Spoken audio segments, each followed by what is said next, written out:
that it is voluntary. You cannot force someone to join ODM. You cannot force someone to be mentored by Sifuna.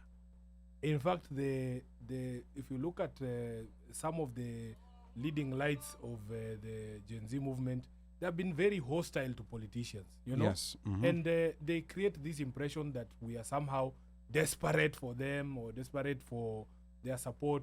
We are not. I am the most available political leader in Kenya today. I believe any person who seeks to see me can see me. If you want to walk the journey with me, you can walk the journey with me. I put my blood and sweat in this political party to build it every time, to be able to identify talent. Like for me, I have said it is important for the good people to find each other. I have a responsibility to find these young people wherever they are.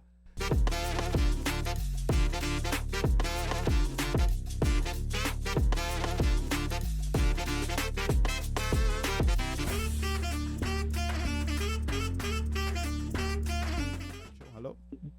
Good evening. Yes, my name is Judy Oyoyo. Hello, everybody. Senator Sifuna, thank you so much for doing this.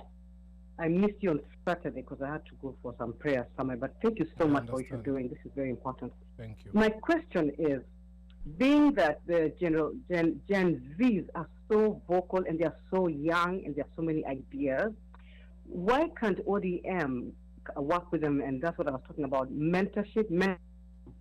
Because surely there'll come a time when ODM, the kind of leadership, will not be able to be active in politics because of age and whatever.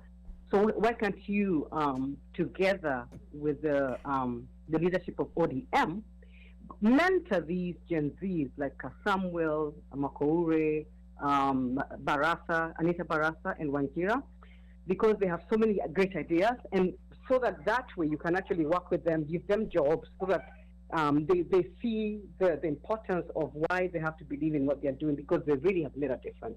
Thank you. Okay, I think I'll just start with Judy there. First of all, the Constitution gives everybody a right of association, that it is voluntary. You cannot force someone to join ODM. You cannot force someone to be mentored by Sifuna.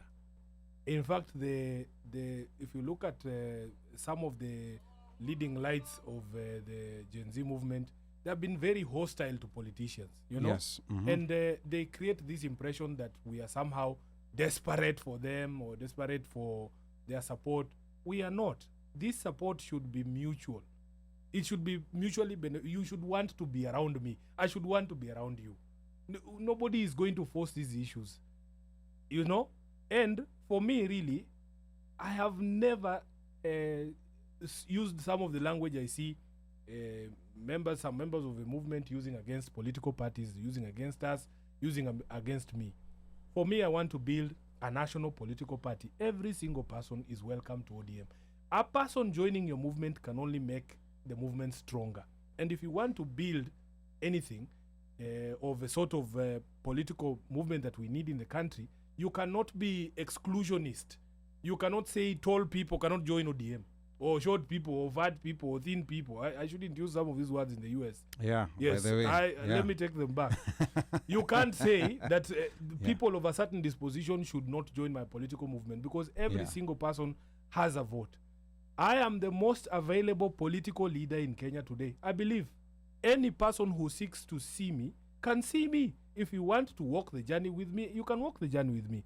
I put my blood and sweat in this political party to build it every time, to be able to identify talent. Like for me, I have said it is important for the good people to find each other.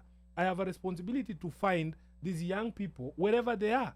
I go to places, the most remote places. We spend time with Mzee a week. We are just doing Lamu. You go to Tana River. You go to all these places to build ODM, to build the party. You have to put in the work. So I cannot close the door on anyone. I cannot. My door is open, but it is voluntary. It is you who determines whether you want to associate with me. I am not forcing anyone to associate with me or with ODM. When I said that for me my target is 150, because I set a target of 100 in the last election in the National Assembly, I didn't get there. I wanted 24 senators. If you come to my office in Nairobi, I already have a list of the counties where I believe ODM can get a senator.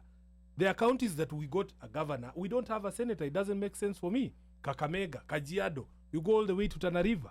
I want to come back to the Senate as a Senate majority leader. I am planning, I'm thinking. I want to see these young people, these voices that can actually be mentored, because me personally, I don't feel threatened by anyone. I want us to have a better country. It doesn't have to be led by Sifuna. No.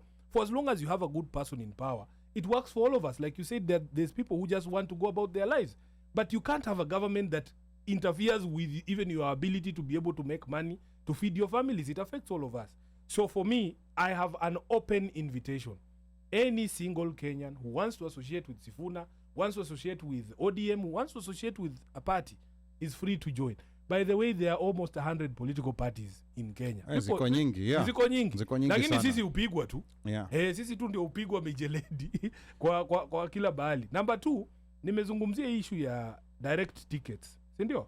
Hiyo nilikuwa nimeshajibu. Yeah, mtu ameuliza hii kitu. It's not just ati unaamka tu unapea mtu ticket, because I want to win. The party needs to win that seat. It has to be backed by science. There's talk on the streets that they are bought. That's what I'm telling you. Bought by whom? But me, I didn't buy mine. And number talk. 2, I'm telling you, Ali, ukweli haitabadilika kulingana na vile wewe unaamini. Whether you choose to believe me or not, this is still a bottle of water. Wewe kama unaona juice, sasa hiyo ni perception yako. Yeah. But I am speaking as a person who has been in this business, who has experience. I do not want to lose an election. You can't come and buy a ticket knowing very well that all you have is the money and you don't have the people on the ground. I want to win these elections. So we put in some science into this, and this science is verifiable. And it is in the evidence is in the fact that I've told you no one got a direct ticket and lost. Across the country, including places where we are not it's not at the just Luo Nyanza. Is this including MCA seats? No, I don't think any MCA got a direct ticket. MCAs wengi. So it was parliament. The competition in MCA some constituencies you have like 20 candidates. What walipelekwa kwa debe. So, and I want to acknowledge here that ODM, its systems, the party, is not a perfect organization. We are operating in a very challenging environment where we also lack resources to be able to do some of these things. Last election, we tried to do primaries using technology. We are the only political party who actually attempts these things, where we had replaced totally the paper ballots and people were voting on a gadget that we purchased in those areas that had primaries, and it had its own challenges. Is it possible to allow IBC to do these primaries? Because these primaries are like, first of all, IBC themselves refuse, because they say the elections, by the time you're running primaries, they're also preparing for the general elections. Number 2, the money that they will demand from you, my friend, we don't have that sort of money to run a proper primary. I have done the math. We need anywhere close. If I am going to run, party primaries in all of the 290 constituencies, I need maybe 2 billion Kenyan shillings. I don't have that money. Yes. Wow. I don't have that. Just think about it. It's about logistics. For you to be able to have ballot papers, if a constituency has 10 aspirants, ballot paper inatoshana hivi. Aya, logistics za kuprint hizo ballot paper, kutransport hizo ballot paper, kuna ballot boxes, kuna security, kuna elections officials wale nahitaji kuhire security. Yani bana boss, it is a logistical nightmare for political parties. And as we speak today, the government has refused to give money to political parties. The debt that is owed by government to ODM right now, not political parties, ODM specifically is now at 10 billion Kenya shillings out of the political parties fund, because they never remit, you know.